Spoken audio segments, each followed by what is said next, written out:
Hey guys, welcome to a new episode of Comic Uno, and we have Billy here who's going to be talking about his Indiegogo for Miss Fury and also your Kickstarter as well. So if you'd like to introduce yourself to everybody and just all the crazy projects you got going on at the same time.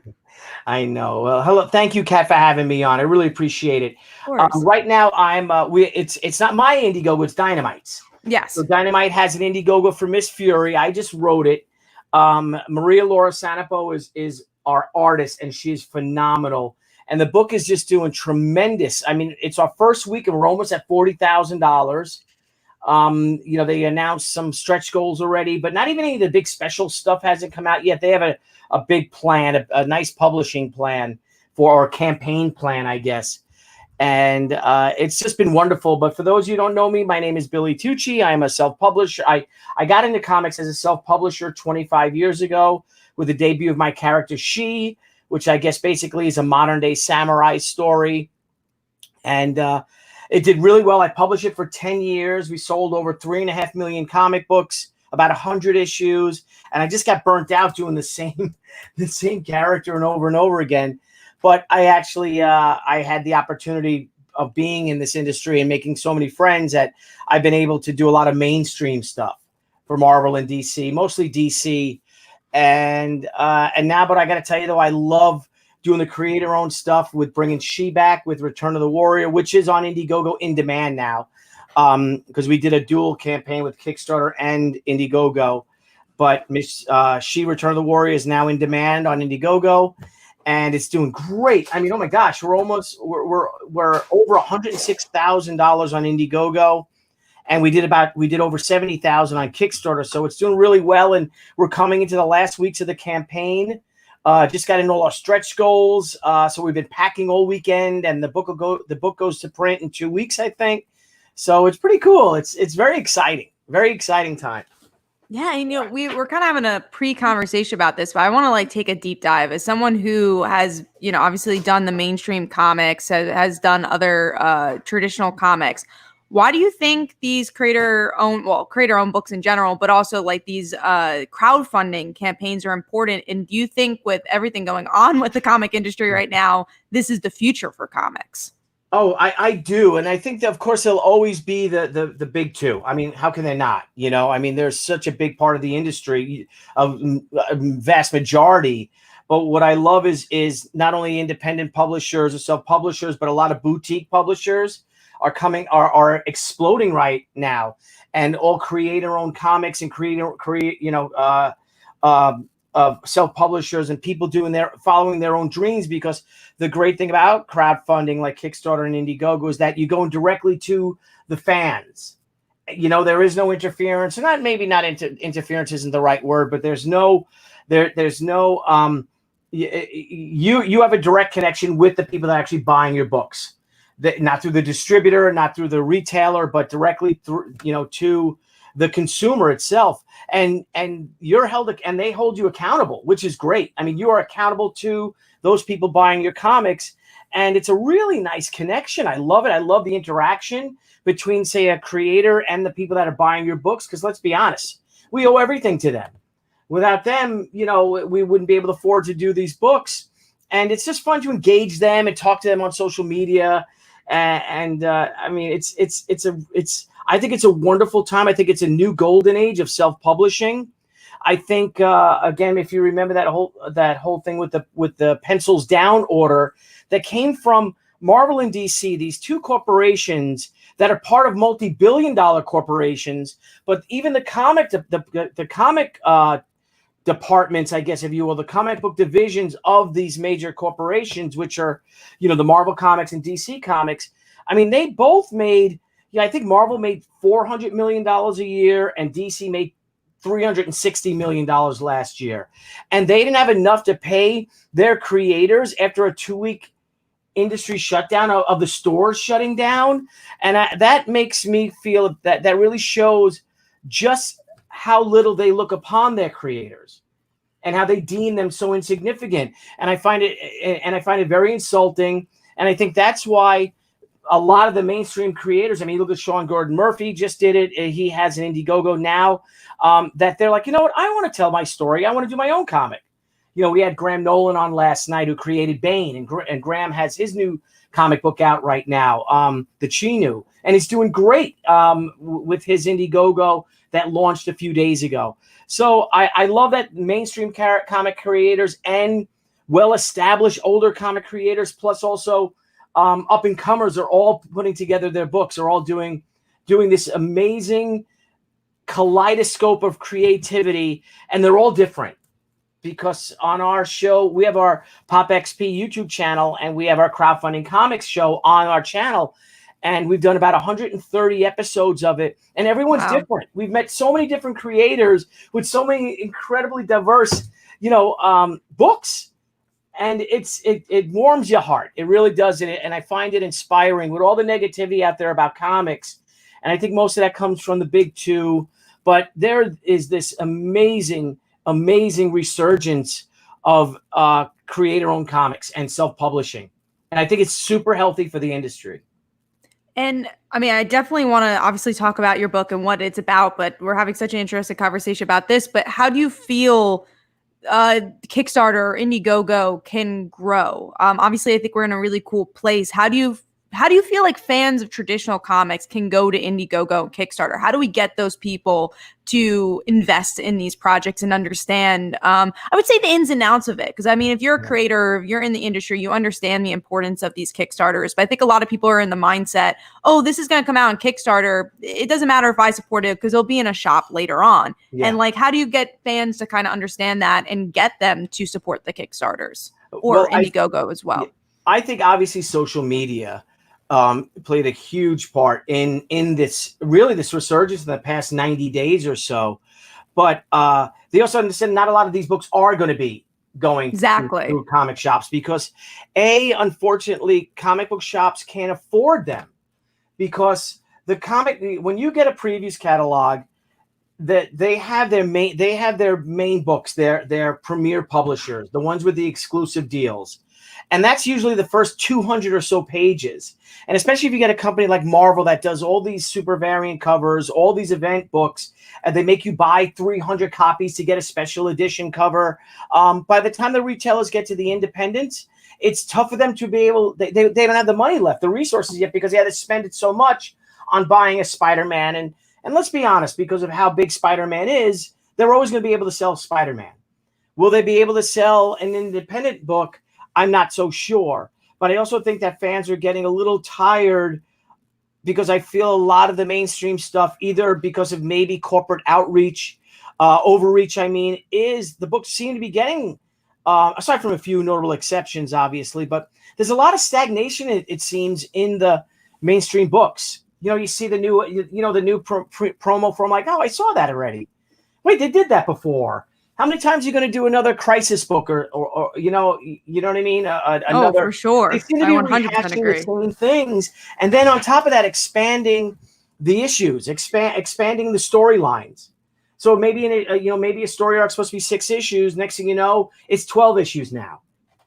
And maybe that's not necessarily better for the story, but if it's doing pretty well, the publisher might be like, you know what, this is doing pretty good. Let's keep going to this story. Let's add to this story. Let's keep adding to it. And then that's not what the story was originally intended as. And what's interesting now with Marvel and DC's kind of moves is that they're leaning a little bit towards digital. How do you feel about that? And how do you feel indie game could like kind of live in digital and also in physical? Because I think really it's interesting. You could do both both areas with these Kickstarters and Indiegogos. Yes, well, what I think the digital is a really terrific way for self-publishers, for indie creators to get their foot in the door, because the most expensive part of publishing, and now with crowdfunding, is the printing of the books and then shipping them. Shipping is so expensive, from getting those Gemini mailers, the cardboard cutouts, to get bubble wrap, to buy bags and boards. And if you ever buy a 100 count of bag and board, they're like $50. Yeah, they're not cheap. So, and then the time to put into that. But I think a great way for someone who wants to be especially for new publishers, or even say maybe established creators that maybe never did this before, but they have an idea for a story. Do your comic as an all digital platform first. Jimmy Palmiotti did it not too long ago on Kickstarter a few weeks ago, and he had this book is just digital.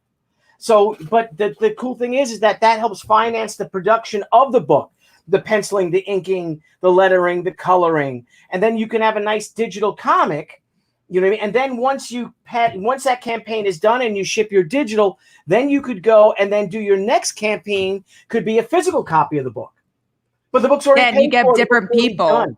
Yeah. And then true. you could reach more people because the good thing about comics, and I love digital comics. I love reading them. I like keeping all my, where's my iPad? It's over there. I love keeping my comics on my, that I could read. The ones you actually want to read, you want to, I can, it's not like this, it's not one of these, and you could smell the old newsprint. You could roll it up and put it in your back pocket type of comic. It's not the physical comic because, and there is something really charming about and nostalgic about owning an old comic, or a physical comic book, and to hold it and read it. And I think that's why digital hasn't taken over comics. Yeah, it's so true. And the page turn as well. Like obviously you have a different experience reading that digitally. Like if you have a, cliffhanger or whatever on one page, then you flip the next page, you're like, oh, that's cool. Like you have a different experience, which is not necessarily a bad thing. Do you believe that digital comics should be cheaper than physical comics? Absolutely. Absolutely. Because you don't have to print them or ship them. And as I said, that's the most expensive part of it. And I think for someone, if they want to get into the crowdfunding campaign, if they want to get into the crowdfunding movement, if you will, to go digital first is a really great way to start. It really is. And then have your next campaign, as I was saying, to be a physical copy that you can now print it because the book's already done, and people will know that their books will come, on a, much quicker for this campaign because the book's already produced. And how about web comics? I see a lot of, which is obviously a good thing, especially before Kickstarter and before Indiegogo. Like web comics was the way to get into the industry. Like how do you put your content out there with, publishing your book without actually like getting to a printer and making your own publisher? So do you believe there's a place in web comics to promote your books, and maybe even promote a Kickstarter, Indiegogo to build the fan base that you are needing to make these projects come true? I absolutely do, because there are Eisner Awards now for web comics and digital comics. There's an Eisner Award for best digital comic, and it is a great way against social media, a YouTube channel, Twitter, Instagram, Facebook. Believe it or not, Facebook is huge when it comes to crowdfunding.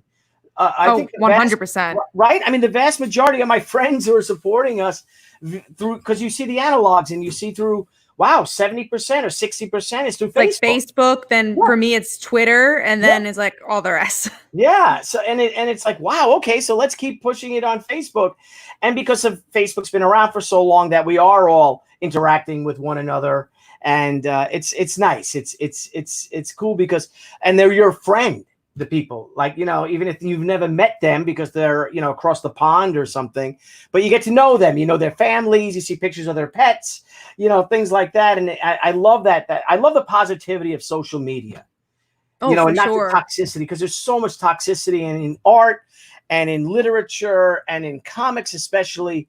We got to stay positive with it, I agree. I 100% agree. And let's pivot into Miss Fury. What is, for someone who's never heard the character before, let us know, what is Miss Fury about?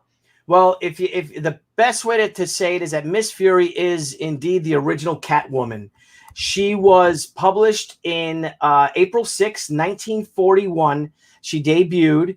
She was a creation of Tarpe Mills. Tarpe Mills' real name was June Tarpe Mills. Tarpe was her middle name.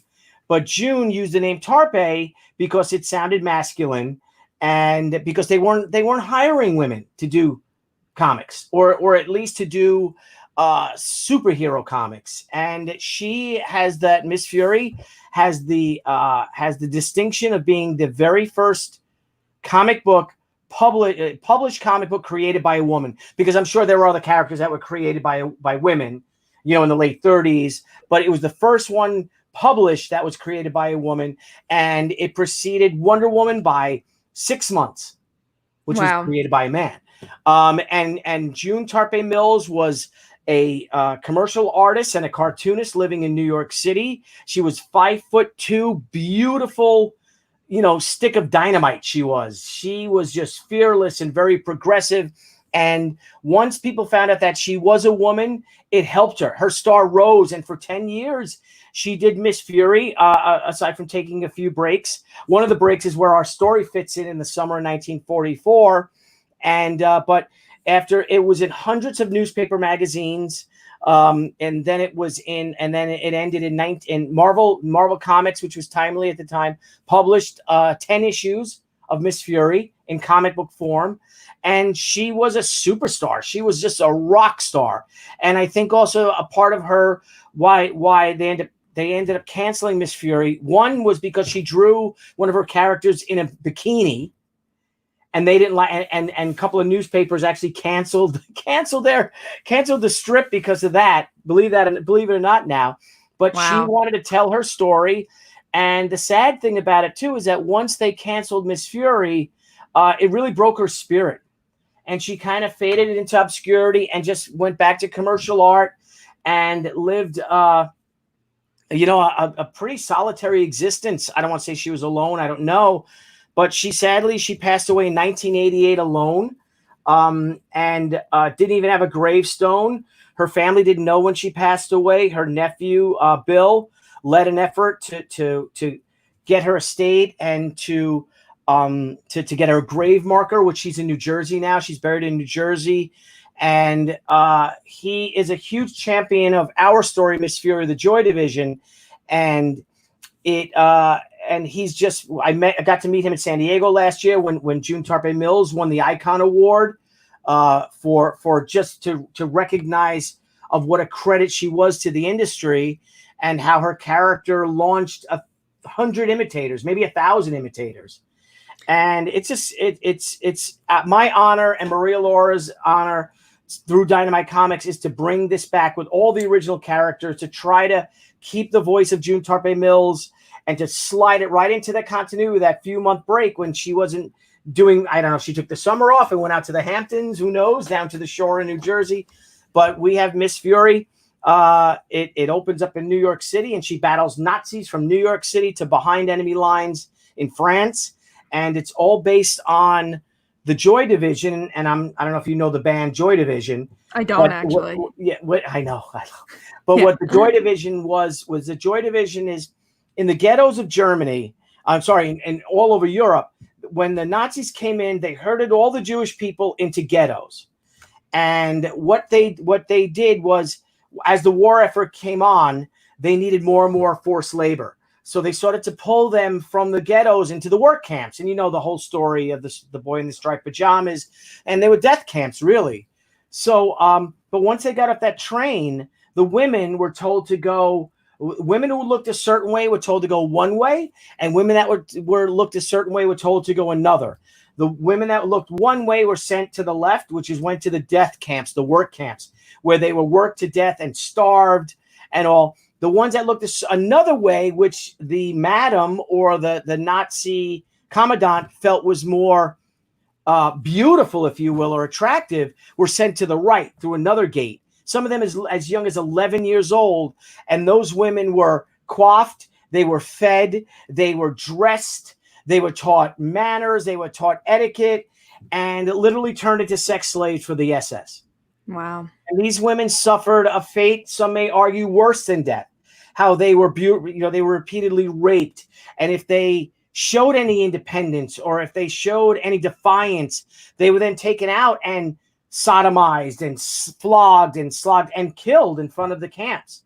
It was It was a terrible story, a terrible, sad part of the saddest, probably the saddest, that I guess slavery and the Holocaust are the worst of humanity.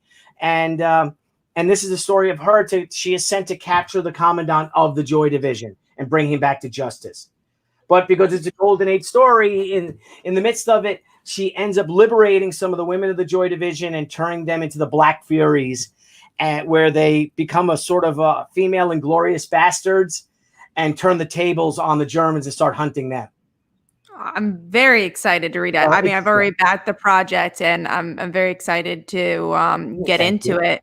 And I mean, it seems like you know a lot about it. I was going to say, why did you want to write this character? But it seems like you know a lot about the history. But yeah, why did you want to write Miss Fury in general? Kat, I fell in love with that character when I first got into comics. I was not familiar with her until I did. And I think it was San Diego 1994 where I saw an issue, maybe up at Mile High Comics at their booth or probably Mile High.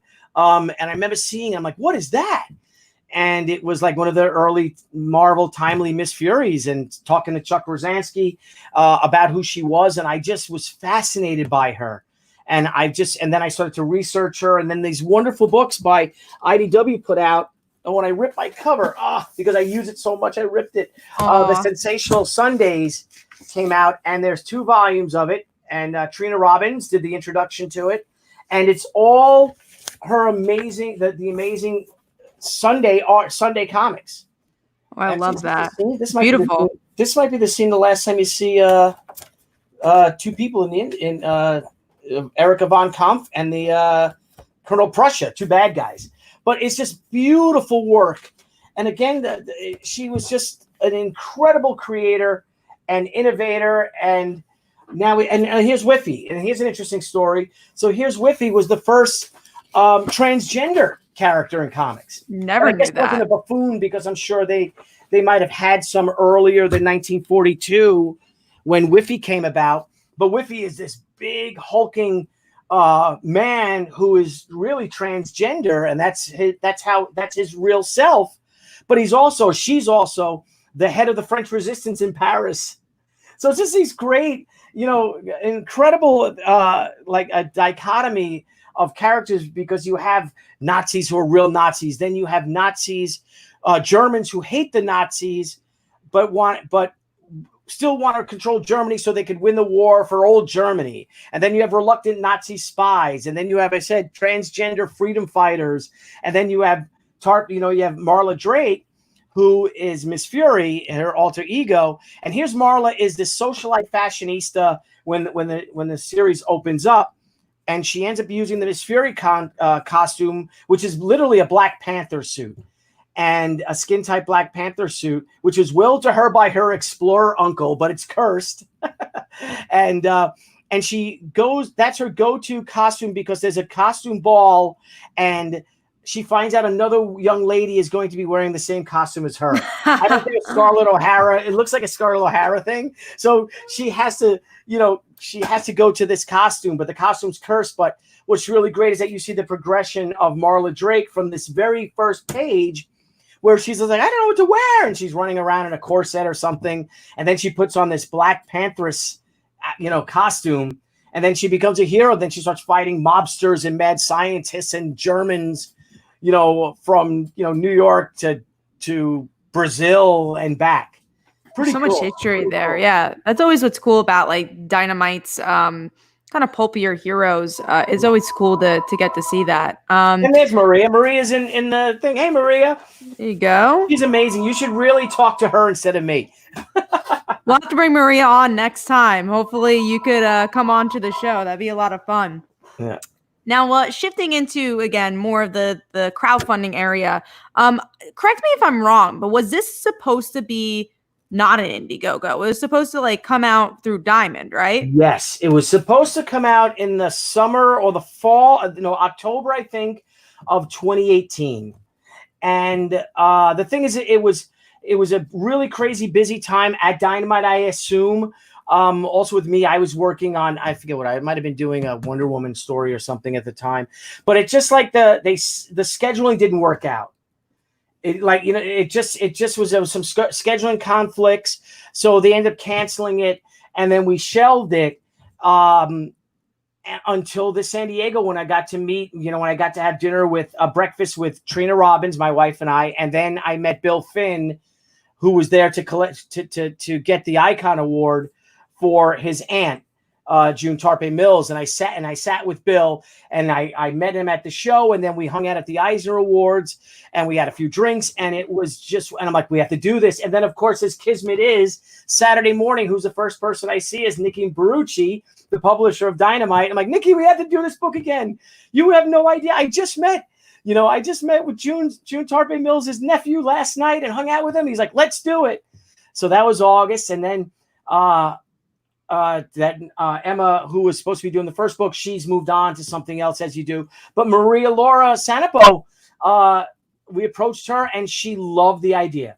And she loved the whole history of June Tarpe Mills, and she loves the character. And it just was kismet. It just all came together. And the thing is, too, is that this book really deserves a 100-page premiere format hardcover edition. It really does. I mean, it'd be fun to release it as floppies later on. I don't know what their plans are, but I think the importance of the story, and also June Tarpe Mills' own personal story, I think let's hit it the first time out of the gate with a really big, beautiful book. Oh, for sure. And there's so many cool covers you guys got on there that you guys should definitely go check out. It's all in the description. It's in our chat right now. And we touched about this a little bit before about Indiegogos and Kickstarters, not always connecting to the retailer. So do you think Dynamite would want to bring this out to the retailer, at least these hardcovers at all? Or do you think it's going to be fully creator owned? I don't know. I'm not, like I said, it's not my project. I'm finishing up my sheet project, so it's all Dynamite, but I would ask them. I don't want to say yes or no. I would like that. I would like it in comic shops, because once the campaign's over, or even maybe do it as floppies, as individual issues. It could be 5 issues. There's 5 chapters in the book, but I'd leave that up to them. And going into She then, do you want to bring that to retailers more, or are you perfectly fine with just the Indiegogo and Kickstarter route? Well, right now we are strictly with doing with the crowdfunding to release the books, but I am not against if people want it, because the campaign ends, and once the campaign ends, it ends. Yeah. But I would love. We were supposed to meet with Diamond before all of the COVID thing happened, but I would love to have She in comic shops again. And so maybe next year, 2021, we could break those books down. Like, the Return of the Warrior is 56 pages. It's a 48-page story. And then Hotaru, which we launched in August, is another 48-page story. So those can be broken down into individual issues.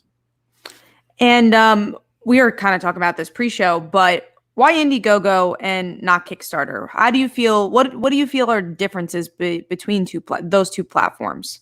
Well, on me, we originally did Kickstarter because I wasn't really familiar with Indiegogo. But we did the Zombie Sama book through Kickstarter and Indiegogo. Then we launched this book on both platforms, Indiegogo and Kickstarter. I am incredibly appreciative of our Kickstarter backers. We had over 1,000 backers. We did over $70,000. This with the She book. And then with Indiegogo, we now approaching Indiegogo, we're over 2,500 backers, I think, or more.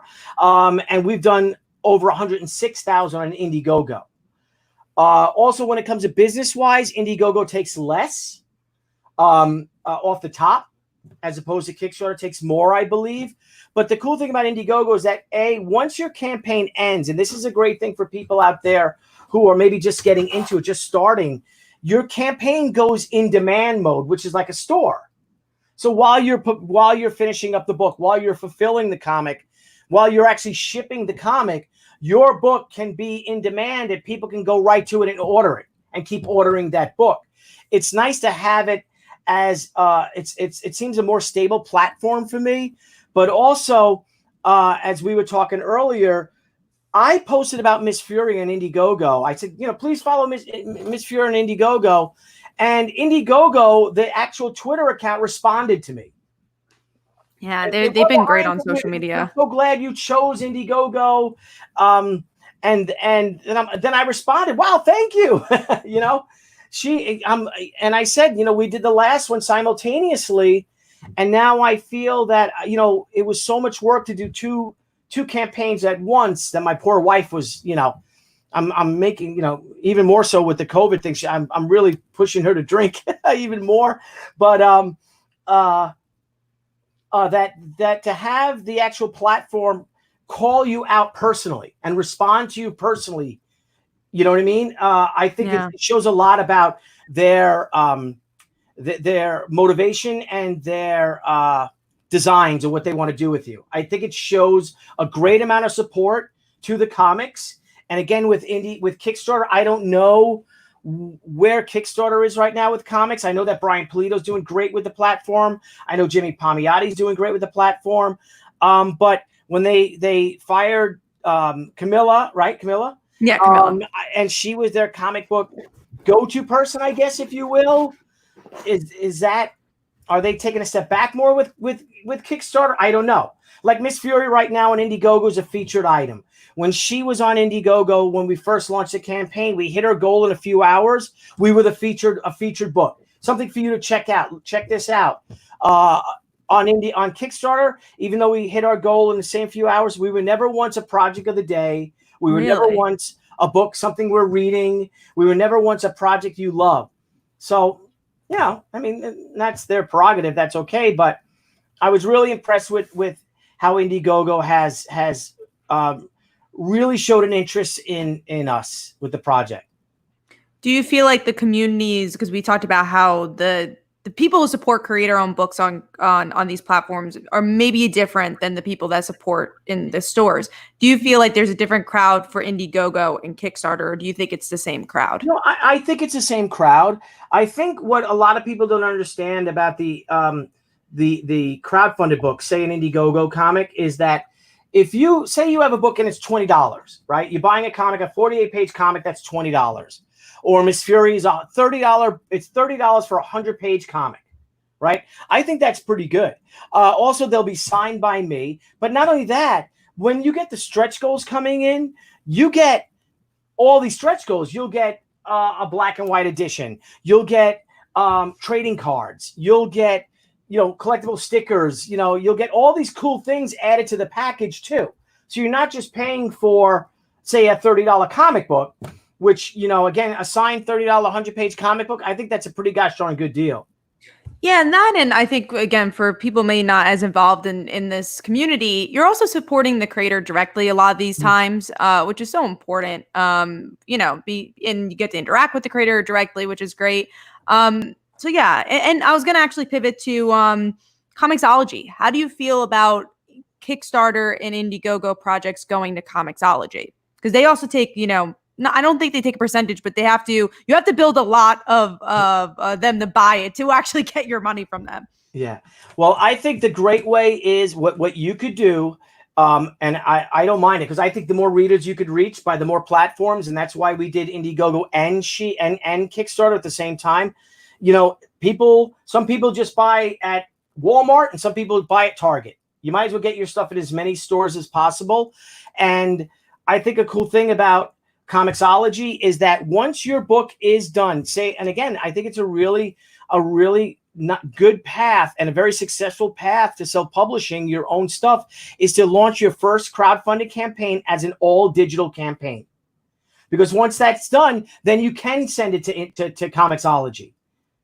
And you can have your book on Comixology, and then you could do your own print book.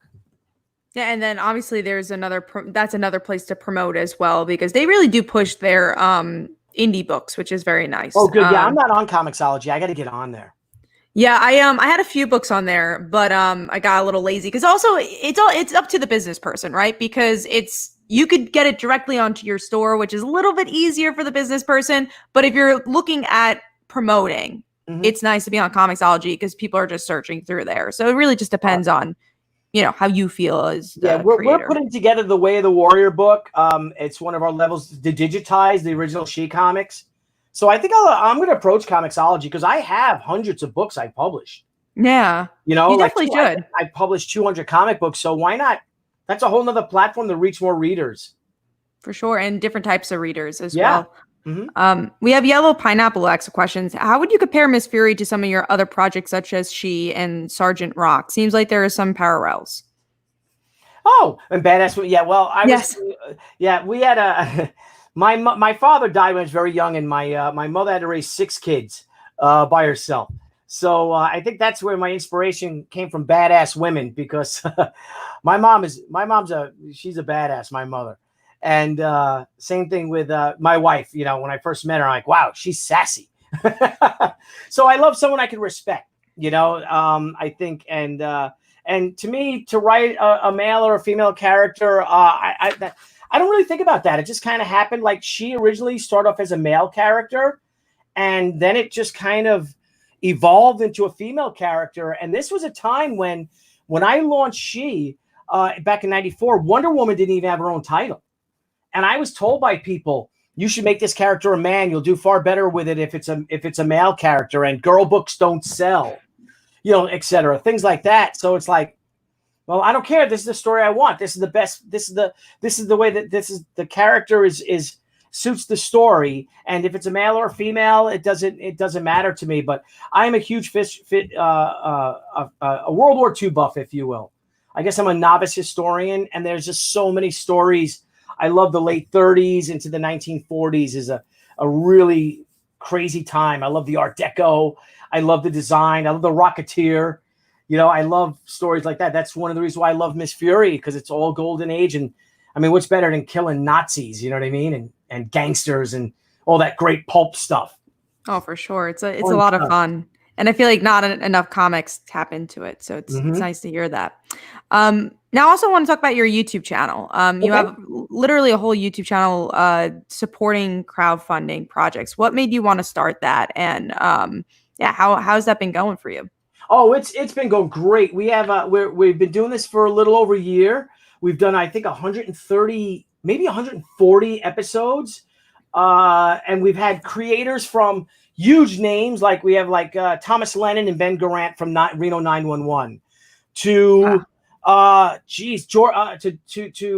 Walter and Louise Simonson are coming on tonight. So yes, go check out that show. Yeah, I can't wait for it. But then we have like creators who just reach out to us and they have this book. Hey, could we pitch your book? You know, can I come on to your show and pitch our new Indiegogo book or Kickstarter book? Like, sure, we'll have anybody on our show. And it's been great because I get to see a perspective of like, as I was saying earlier, this amazing kaleidoscope of creativity every show is different. You know, Kat, every single show is different with a new guest. And sometimes we bring our old guests back on because we have our friends that come on repeatedly. But it's been wonderful. And we're expanding now to go into the mainstream stuff, because when we invite our friends, like, you know, we had Matt Wagner on, and Matt's like, well, I'm not crowdfunding a comic book. Like, yeah, but you're Matt Wagner. We want to talk about Grindel. Can you come on? And he's like, sure, I'll come on. So it was a lot of fun. I called a lot of favors into my friends too to come on to our show, but it's been fun. And again, we want to stay positive. We want to talk about our guests' creative process, to talk about what they like, the books they like, the things they like. We try to stay away from, again, there's so much toxicity on social media and all. And, you know, I'm 53 years old. I don't have time for any of that. I just want, you know, there's enough when you turn the TV on. I want art. I want comics. I want to hear people's stories. I want to hear about their lives. I want to hear how they got to this point where they're actually publishing their dream comic book. That's what I want. For sure. It's great stories to hear it's a great way to learn, because we ask our guests almost every episode, so what did you do wrong? What wouldn't you do next time? And that's the big question, you know? And you get great advice from people for free. Because some people have, you know, courses that you pay $600 and they'll teach you to put together a Kickstarter. You know, come to our show. It's Pop XP on YouTube. Come on, or Crowdfunding Comics. You use Crowdfunding Comics Show. Come on, and you'll see almost 150 episodes of people telling you how they did it themselves or how they're doing it for free. Yeah, please go check it out. I think, you know, obviously these crowdfunding projects are so important. I just want to spread the word even more for that. Mm-hmm. SM Down X, if you were not a comic writer, what would you do? Oh, SM Down. That for me, there was no plan B. So I was going to become a comic writer. That was it. That nothing was good. And that's why I published my own, because I wasn't getting work from the majors. Didn't like me. They didn't like my style. Maybe I went to the Fashion Institute of Technology, so maybe my style was a little more fashiony than what they were used to. It didn't suit their style, so I said, you know what, I'm gonna do my own book, and that's what I did. I decided to do my own comic, and again, SM Down. There was no plan B. There was no. I was going to be a comic book creator, a writer, an artist, a cartoonist, no matter what. We got Vincent who says, hey, Vince, Vincent. what's up? And then Super Mario, who is Billy? I'm your work. What's your bio? No. Yeah, I've been doing this a long time, Super Mario. I've been around comics since 1994. I couldn't get hired for Marvel or DC, so I decided to self-publish my own comic book. And now I'm here with you, Kat. Thank you very much. 25 years later, 3.5 million comics sold, and over 100 issues or more published, maybe 150 issues published. That's amazing. And we are actually talking again about your show, but I want to dive into, for people who are trying to be crowdfunders, people who are trying to get their comic out there, trying to get into the industry, because really, I think, in my opinion, to get into the industry, a great place to start is these crowdfunding places to really put your books out there. Because if you don't have a book out there, you're not going to work for Marvel or DC. Yeah. So especially you have to really if you're get just a writer, Kat. Mm-hmm. Oh, for sure. You could be an artist, and an editor can see your work. You could send in your portfolio. You could have a big Instagram account where people could see, your artwork. A writer, it's very difficult. It's so difficult because who's got time to read something new, especially these editors, because they're already behind on the books, the scripts they got to read for the books they're publishing next month. Yeah, like what makes you special, and you have to really prove to other people for yourself that you could make a comic and put it out there in people's hands. So for people trying to build a fan base and trying to build a Kickstarter, what are your suggestions to do it right? Yeah. You say on your show, you said what are the wrong things I did? Like what were the trials and errors you went through to learn how to make these successful Kickstarters / Indiegogos? Yep. Well, first thing is to do your own books, because say the next Robert Kirkman is out there. The next Robert Kirkman could be watching this show right now. You could be the next Robert Kirkman who does, The Walking Dead, the next Walking Dead you could have. Do your own story, own your own property, create your own stuff, because you'll never get fired from it, from that job. You could be the #1 X-Men writer this month and this year and next year, but then there may be somebody right there who an editor doesn't like you, or an editor has someone else they'd rather take over your job, and you're gone, you're fired. And there is no retirement plan for comic creators. Your retirement plan is your own creation. Do your own books, create your own IPs, and publish them. Publish them either through digital. Do a web comic, put a new page or a new episode, a new panel every week. Even if it's just a panel of your new story, which is, say, Super Mario Man. Don't use that because you're going to get then you're going to get copyrighted. But yeah. But don't be Super Mario. Just be Mario. Mario 35327. And that could be your whole new story. That could be your own creator-own book, your own creator-own title. And you, like I said, Matthew's right. Own your own characters outright. Go indie. That is the thing to do. Is because that's what you'll pass on to your family members. That's what you'll pass on as your legacy, and that's your key to immortality. Is to do that. Be that person who owns your own stuff, and to write your own books and draw your own books. If you can't draw it, then get someone else to partner up with someone else. Give them a percentage of the ownership. Split the ownership with them. But now there's never been a better time to publish and to create your own characters, your own storylines, because you have this wonderful vision of medium called social media. And you can share it on Instagram, on Twitter, on Facebook, on your own website, on DeviantArt. You can have something like that. Create your own characters. Put together a book, do a digital only edition first. Don't ask for a lot of money. Get that funded, because then the next time you launch that book on, say, Indiegogo or a Kickstarter, they're going to see that you already have a successful campaign. They're going to push it that much more. And I guarantee you, all the people that supported you the first time will support you the second time. And then they're going to want that physical copy that you sign, because you should sign it. And they're going to tell their friends, and they're going to share it on social media. Oh, sorry. My Creature from the Black Lagoon ringtone. I love that, though. I love that. Yeah, and also another great platform. If again, man, you're not ready for the Kickstarter or Indiegogo, you want to build that fan base. Webtoons and Tapas, I think, are great places. It's free to post. You build a fan base because they got people searching those things, kind of like the Comixology idea, right? It's like you could reach people that you might not have been able to reach by posting on Webtoons or posting on Tapas and building that fan base, which that's I always an think excellent is idea. And because crowdfunding, Kat, as it is a lot of work. Oh, it is. It's stressful, guys. It's stressful. Yeah, because these people just sorry.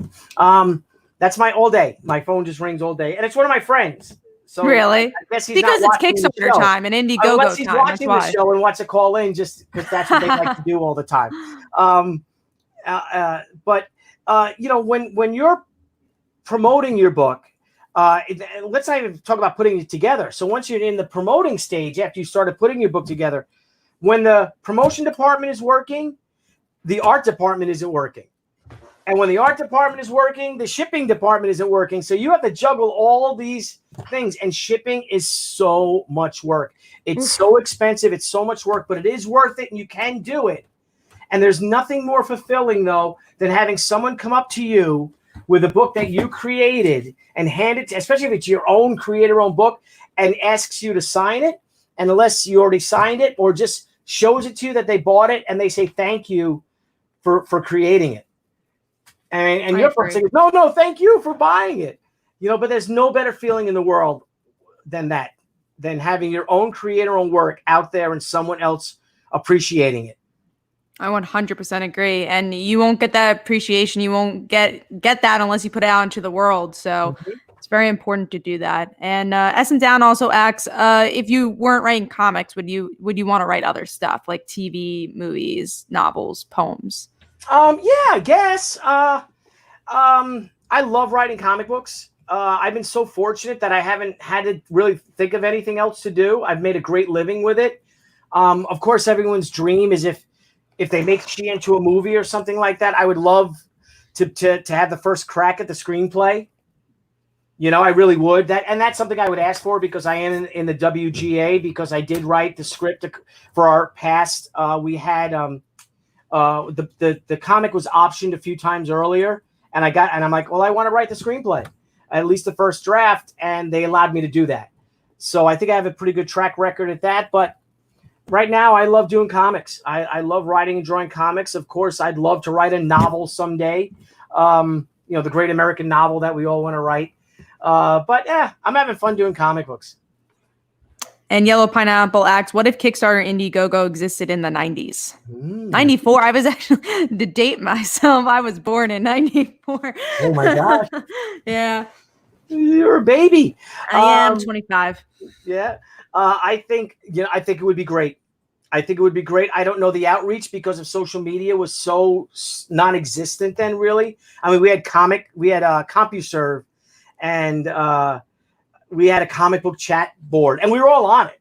I mean, Mike Mignola was on it, I think. I mean, everybody was on it, all of us.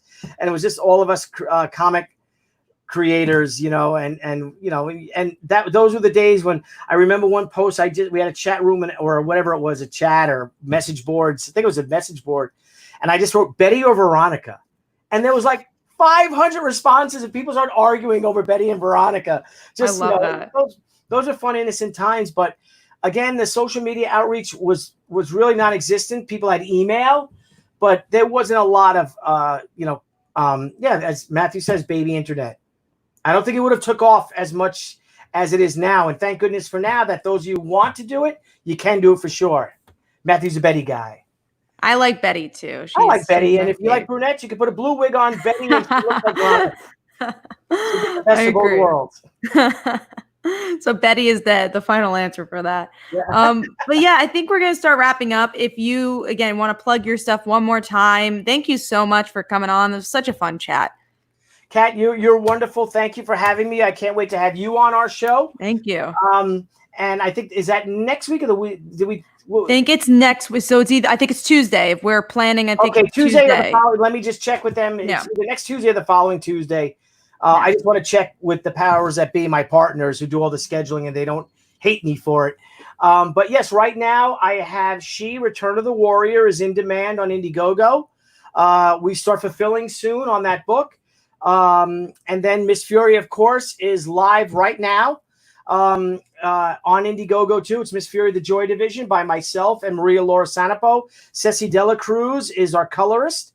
Mindy Lopkin is our designer and our letterer. And we have several variant covers, including one from Asha Kishna, this amazing Dutch artist that my wife and I met, and she did a cover for me for Zombie Sama, and she's amazing, amazing.